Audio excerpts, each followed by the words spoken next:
Saudara, di dalam Lukas 17:1-4, Yesus berkata kepada murid-muridnya, tidak mungkin tidak akan ada penyesatan, tetapi celakalah orang yang mengadakannya.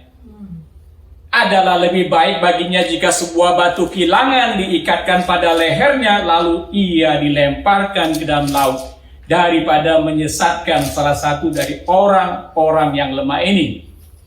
Jagalah dirimu, jikalau saudaramu berbuat dosa, tegurlah dia, dan jikalau ia menyesal, ampunilah dia. Bahkan jikalau ia berbuat dosa terhadap engkau 7 kali sehari dan 7 kali ia kembali kepadamu dan berkata, aku menyesal, engkau harus mengampuni dia. Idealnya saudara, kita mungkin bisa hidup di dalam kehidupan seperti yang buah-buah roh itu katakan pada kita. Tetapi kenyataannya ada penyesatan. Di dalam bahasa aslinya itu skandal. Nah, Tuhan Yesus mengingatkan di sini bahwa tidak mungkin tidak akan ada penyesatan. Tetapi kuncinya, kalaupun itu ada, Yesus berkata di sini apa? Kuncinya adalah supaya kita mengampuni. Kalau saudaramu datang sehari 7 kali, kamu siap untuk mengampuni, katanya. Ampunilah dia. Dan kita pun harus mengampuni dia. So, sebanyak-banyaknya jebakan, sebanyak-banyaknya penyesatan yang mungkin datang dalam kehidupan kita, Yesus katakan, kamu siap gak untuk mengampuni? Bahkan di dalam Lukas 18:21-22, Petrus bertanya kepada Yesus, sampai berapa kalikah saya harus mengampuni saudara saya yang bersalah kepada saya? 7 kalikah? Yesus nambah. Bukan 7 kali, 70 kali 7, 490 kali mengampuni dalam sehari. Itu sejumlah yang besar sekali. Sama saja seperti Yesus mengatakan kepada kita, saudara. Siapkan hati kita untuk ampuni setiap jebakan-jebakan yang datang ke dalam kehidupan kita. Skandal, penyesatan, banyak. Yesus mengingatkan, karena akan banyak jebakan Batman, ya kita juga harus siapkan mode pengampunan terus-menerus di dalam hati kita. Ada amin, saudara? Saudara tahu mobil Tesla yang baru ini? Beberapa tahun yang lalu, ya, dibuat dengan adanya autopilot, di mana mobil Tesla itu orang bisa ketiduran naik mobil, tetapi masih sampai ke tujuan. Luar biasa kan? Ada yang ditangkap polisi karena sebenarnya hukumnya masih tidak mengizinkan orang tidur naik mobil gitu. Tapi mobilnya sudah mampu autopilot gitu. Artinya, kalau kita bisa men-set hati kita dengan autopilot mengampuni, karena kenyataannya jebakan karena akan banyak orang-orang yang akan tidak ada angin, tidak ada hujan, marah-marah sama kita. Ada orang yang kita berkata benar, dia membenci kita. Suami istri, anak-anak, everyone seems ready untuk menantang kita, mengecewakan kita, menjebak kita. Oleh karena itu Yesus katakan akan banyak jebakan. But what you can do, what you can control is make your heart autopilot to forgive everyone. Jadi kita tidak banyak lagi bicara tentang kesalahan orang masa lalu lagi, kesalahan orang masa mendatang lagi, tapi kita berbicara tentang bagaimana kita tahu itu akan terjadi. Yang bisa kita lakukan adalah aku akan mengampuni whatever, apapun. Baik itu orang lain yang menyakiti kita, baik itu kita sendiri salah, we have to forgive our own self. Mungkin saudara berkata, itu kan di surga nantinya. Ya enggak? But inilah yang Tuhan Yesus ingin kita terapkan sekarang. Dia bahkan mengajar kita, saudara, untuk apa? Berdoa supaya apa? Supaya datanglah kerajaan Allah di bumi seperti di surga. Jadi it's up to us. It's up to us. Kalau kita tahu kebenaran itu, why not we just do it? Why not we just set our heart to have autopilot untuk mengampuni orang-orang yang bersalah kepada kita? Sepanjang itu kendali kita, saudara. Saya percaya kita bisa membuat diri kita itu autopilot untuk mengasihi. Apapun jebakan Batman yang akan datang ke saya, I am ready to forgive. Ada kata amin, saudara? Amin. Nah, mari kita belajar dari sikap Yesus, saudara. Sikap Yesus sangat luar biasa. Ini di Yohanes 8, 1-11. Yohanes 8, 1-11. Tetapi Yesus pergi ke Bukit Zaitun. Pagi-pagi benar, ia berada lagi di bait Allah, dan seluruh rakyat datang kepadanya. Ia duduk dan mengajar mereka. Maka ahli-ahli Taurat dan orang-orang Farisi membawa kepadanya seorang perempuan yang kedapatan berbuat zina. Mereka menempatkan perempuan itu di tengah-tengah, lalu berkata kepada Yesus, "Rabi, perempuan ini tertangkap basah ketika ia sedang berbuat zina. Musa dalam hukum Taurat memerintahkan kita untuk melempari perempuan-perempuan yang demikian. Apakah pendapatmu tentang hal itu?" Mereka mengatakan hal itu untuk mencobai dia, supaya mereka memperoleh sesuatu untuk menyalahkannya. Tapi Yesus membungkuk lalu menulis dengan jarinya di tanah.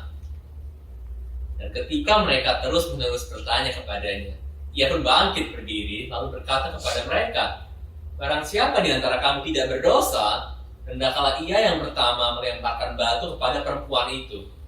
Lalu ia membungkuk pula dan menulis di tanah. Tetapi setelah mereka mendengar perkataan itu, pergilah mereka seorang demi seorang, mulai dari yang tertua. Akhirnya tinggallah Yesus seorang diri dengan perempuan itu yang tetap di tempatnya. Lalu Yesus bangkit berdiri dan berkata kepadanya, "Hai perempuan, di manakah mereka? Tidak adakah seorang yang menghukum engkau?" Jawabnya, "Tidak ada, Tuhan." Lalu kata Yesus, "Aku pun tidak menghukum engkau. Pergilah dan jangan berbuat dosa lagi mulai dari sekarang." It's a powerful story, ya. Dari cerita ini kita bisa melihat siapa pribadi Tuhan yang kita nyanyikan pujian dan kemuliaan kepadanya. Dari cerita ini kita bisa melihat karakternya, dan dari cerita ini juga kita melihat bagaimana dia menghadapi jebakan-jebakan Batman. 2 minggu yang lalu kita bicara tentang, kita kembali kepada teks firman Tuhan. Teks firman Tuhan. Bukan melihat kepada YouTube, tapi bagaimana firman Tuhan itu berinteraksi kepada kita. Karena dalam firman Tuhan itu ada kuasa untuk mengubahkan diri kita, saudara. Ini berbeda sekali dengan khotbah yang saya sampaikan, atau juga dengan YouTube, pengajaran-pengajaran yang kita terima. Tetapi interaksi dengan firman Tuhan. Yang saya maksudkan adalah bagaimana kita tinggal di dalam cerita ini. Dan mendengar suara Yesus. Mendengar suara-suara yang menyatakan kepada kita bahwa Yesus itu begitu luar biasa, penuh kasih karunia. Di dalam Yohanes 8, 31-32, 2 minggu lalu saya lupa menyebutkan hal ini.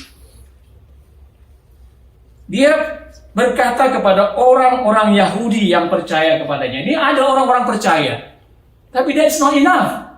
Kenapa? Bukan hanya percaya, dia katakan, "Jikalau kamu tetap dalam firman-Ku, kamu benar-benar adalah murid-Ku." So, it's not just percaya, tetapi dia mau mengangkat kita, mau menjadi muridnya. Bagaimana kita menjadi muridnya? Salah satu yang dia lihatkan sini adalah kita tinggal di dalam firman-Nya. Kita berinteraksi dalam firman-Nya.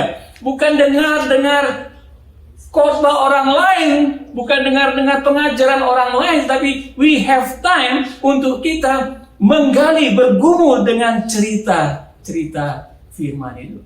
Tiap hari tinggal dalam firman-Ku. Dan ada janji di sini, saudara, ketika kita tinggal dalam firman itu, kita akan menemukan kebenaran, dan kebenaran itu akan memerdekakan kita. Nah, kita akan lihat contohnya dari cerita Yesus berinteraksi dengan orang-orang ahli-ahli Taurat ini, saudara. Kita mau menemukan kebenaran dan bagaimana kebenaran itu memerdekakan kita. Saudara, dari cerita ini, saudara, kembali kita melihat ini. Dikatakan pagi-pagi benar. Pagi-pagi benar. Dia ada di pusat daripada keramaian. Dia duduk dan orang-orang mendengar. Pagi-pagi benar, apa yang kita lakukan? On screen lagi. Lihat pesannya. Lihat pesan di screen. Pagi-pagi benar, Yesus ingin mengajar kita. Sama seperti yang dia lakukan. Pagi-pagi benar. Ia berada lagi di bait Allah dan seluruh rakyat datang kepadanya. Ia duduk dan mengajar mereka. What are we doing in the morning? Yesus mau mengajar. Yesus selalu berada di tengah-tengah orang. Itulah sikapnya. Sikap di mana dia care kepada kerohanian kita. Ketika dia mau mengajar kita, tetapi kita tidak membaca firman-Nya, kita akan miss berkat-berkat yang sudah disediakan. Yang kedua, saya mempelajari sini ketika orang-orang itu menuduh perempuan ini untuk mencobainya, Yesus bertindak dengan memberikan bahasa tubuh. Di paling akhir dikatakan, tetapi Yesus membungkuk lalu menulis dengan jarinya di tanah. Dia memberikan bahasa tubuh, saudara. Menulis di tanah. Apa yang dia tulis? Ada banyak sekali interpretasi ahli-ahli kitab tentang apa yang dia tulis. Ada banyak sekali. Tapi yang menarik itu adalah Yeremia 17 ayat 13 mengatakan memang adanya orang-orang yang meninggalkan Tuhan. Orang-orang yang seakan-akan benar tetapi mereka mulai meninggalkan Tuhan. Maka namanya ditulis di atas tanah. Dituliskan di Yeremia 17 ayat 13. Banyak penafsiran mengenai hal ini. Tetapi kalau kita berbicara tentang ahli-ahli Taurat, orang percaya yang memberikan cobaan kepada Yesus, mereka tahu Yeremia 17 ayat 13 itu, bahwa Yesus sedang menunjukkan bahwa dia menulis. Kita nama siapa? Adakah itu nama orang-orang yang merasakan dirinya itu benar, tetapi dia tidak berkenan kepada Tuhan? Mungkin mereka berpikir, inilah tandanya bahwa namaku akan tertulis di atas tanah. Orang-orang yang kayaknya percaya kepada Tuhan, tetapi menolak Tuhan. Dia memberikan bahasa tubuh untuk menunjukkan kepada mereka, mungkin kalau kamu menuduh orang lain, kamu pun namanya tertulis sebagai orang-orang yang sesat. Yang ketiga, dia penuh hikmat. Ketika dia menghadapi seperti ini, saudara, apa yang dia katakan? Dia mengatakan, siapa yang tidak berdosa di antara kamu, dialah yang melemparkan. Saudara, kebenaran ini dinyatakan oleh Tuhan Yesus kepada dua pihak yang berbeda pada waktu itu. Satu pihak adalah orang-orang Farisi yang berdosa tetapi merasa tidak berdosa.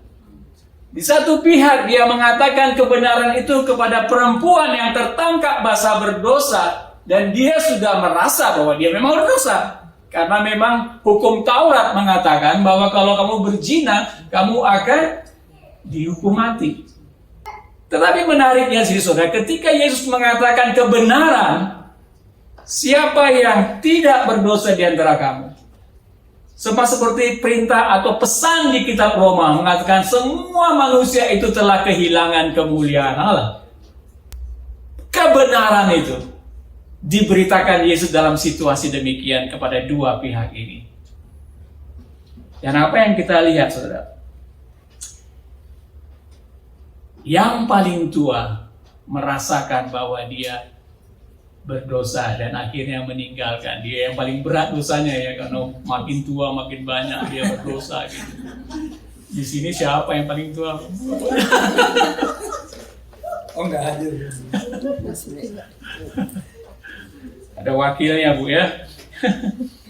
Jadi orang-orang yang seperti itu kemudian meninggalkan Yesus. Saudara, menarik gak saudara kalau melihat dia hanya menyatakan kebenaran. Siapa yang tidak berdosa di antara kamu? Dia lihat. Dan orang-orang tanpa merasa dituduh sudah tertuduh gitu ya. Kebenaran itu kebenaran yang memerdekakan mereka. Dan inilah kuasa dari firman Tuhan itu. Ketika Yesus mengatakan sesuatu dan sesuatu itu benar-benar adalah kebenaran dan mereka akhirnya tidak jadi melakukan kesalahan. Dan demikianlah kuasa firman ketika kita baca dan kita renungkan, ketika kita bergaul dengan firman Tuhan. Tadi dikatakan berdiam, be still. Kita akan mendapatkan suara Tuhan. Tapi kalau hati kita bebal, saudara, tak akan bisa. Kita harus buka hati. Because God is in the business of changing our heart. Transformation. Bukan datang ke tempat ini, kita cuma datang sama, pulang sama. No. Kalau kita bertemu dengan Tuhan, ada kekuatan seperti itu. Sama seperti orang-orang berdosa ini. Ketika dia mendengar siapa yang berdosa, dia sadar bahwa dia tidak lagi menuduh orang lain. Dia balik dan dia dimerdekakan, saudara. Tidak melakukan kesalahan kedua kalinya. Dan kita lihat di satu pihak, perempuan juga, dia sadar, dia berdosa. Dan dia merasa juga bahwa ketika Yesus mengatakan, pergilah dan jangan berdosa lagi. Betapa luar biasanya, saudara, perasaannya. Betapa luar biasanya kebebasan, kemerdekaannya. Aku layak dihukum. Aku layak dibunuh, dilempar batu. Tetapi dia mengatakan, pergilah. Jangan berbuat dosa lagi. Wow, saudara. Luar biasa. Yesus penuh dengan kasih karunia. Dan dia penuh kebenaran. Dan kebenarannya, saudara, memerdekakan orang-orang yang berdosa seperti itu. Saudara, di dalam awal Kitab Yohanes memang sudah digambarkan siapa Yesus itu. Sebab hukum Taurat diberikan oleh Musa, tetapi kasih karunia dan kebenaran datang oleh Yesus Kristus. Sebagai anak tunggal Bapa penuh kasih karunia dan kebenaran. Inilah atribut yang diberikan kepada Yesus, bahwa dia penuh kasih karunia dan kebenaran. Kalau kita hidup di dalam hukum Taurat, saudara, hukum yang menjadi beban bagi kita, menjadi kita mengenal apa dosa itu, kata Paulus. Sangat berat sekali. Demikian juga ketika kita menghadapi jebakan-jebakan Batman, kita memiliki pola pikir hukum Taurat. Bukan saja kita menghakimi, menuduh diri kita, tapi kita juga menghakimi dan menuduh orang lain. Kita masih masuk di dalam hukum Taurat. Tetapi apa yang diberikan oleh Yesus adalah hukum kasih karunia. Tidak lagi menuduh, tidak lagi menghakimi, tetapi kasih karunia. Di dalam bahasa Inggrisnya, grace. Full of grace and truth. Apa arti grace? Grace adalah mendapatkan yang besar yang tidak layak kita terima. Seperti kalau kita seharusnya menurut hukum Taurat ini, kita nggak bisa melakukan hukum Taurat karena kita berbohong, karena kita mencuri, karena kita melakukan banyak hal yang melanggar hukum. Kita seharusnya mati gitu. Kita seharusnya mati. Tetapi kematian itu tidak jadi karena apa? Karena grace. karena kasih karunia Tuhan. Jadi kita menerima yang besar keselamatan walaupun kita tidak layak. That is grace. Yesus dalam hal ini dia menerapkan autopilot to forgive. Ini bagian daripada dia full, makanya dikatakan dia full of grace and truth. Autopilot dalam hati kita, yang seperti kita lihat di dalam hati Yesus, siap mengampuni orang-orang yang akan bersalah kepada kita. 490 kali pun dia datang sehari, kita akan siap mengampuninya. Saudara, ke depannya, kalau kita siap pegang ini, saya percaya kepahitan akan menjauhi kita. Kalau kita pegang ini, autopilot, ada orang, teman-teman dekat kita, keluarga, anak kita, satu tim. Di Indonesia saya mengalami beberapa kali. Dalam 5 tahun terakhir, 2 orang yang kita biayai banyak, tetapi akhirnya keluar dan ngomong sana ngomong sini. Kepahitan. Saudara, bisa kita hindari hal itu kalau kita, walaupun banyak jebakan di depan, tapi kita bisa hindari kepahitan dalam diri kita. Kalau kita, I will forgive whoever, siapapun dan apapun, I will forgive. Because what? Because kasih karunia saya belajar dari Tuhan Yesus. Hubungan suami istri juga. Banyak sekali kita mungkin akan kecewa terhadap pasangan kita. But I will forgive because Jesus is full of grace. Pertanyaannya, bagaimana dengan kesalahan-kesalahan orang lain pada kita di masa lalu? Yang kita sadari maupun yang tidak kita sadari.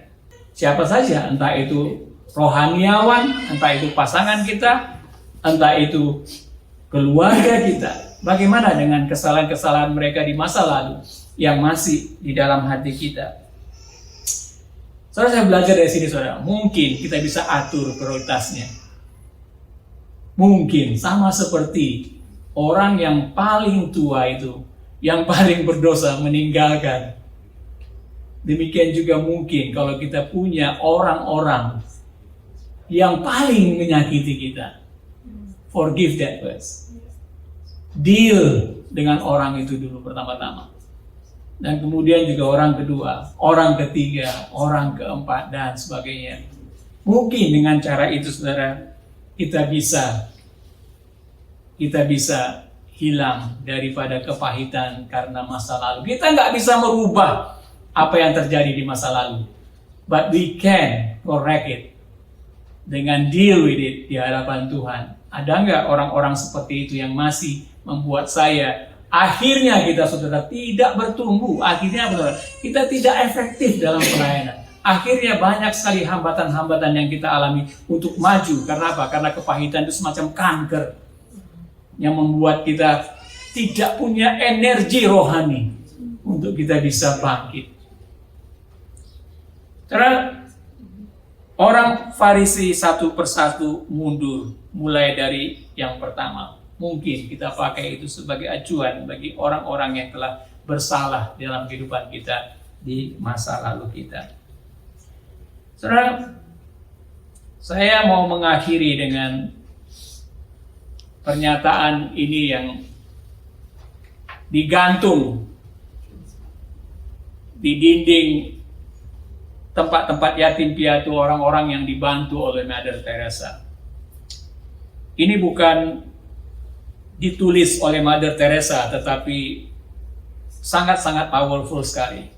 Mungkin saudara pernah lihat hal ini juga. Anyway. People are unreasonable, illogical, self-centered. Love them, forgive them anyway. If you do good, people will accuse you of selfish, ulterior motives. Do good anyway. Mungkin begini kita. Saya baca dan saudara jawabannya ya. If you are successful, you win false friends and true enemies. Be successful. The good you do today may be forgotten tomorrow. Do good anyway. Honesty and frankness will make you vulnerable. Be honest and frank. People love underdogs but follow only top dogs. Follow the strong man. What you spend years building may be destroyed overnight. People really need help but may attack you if you try to help. Help people. If you give the world the best you have, you may get kicked in the teeth. But give the world as you have.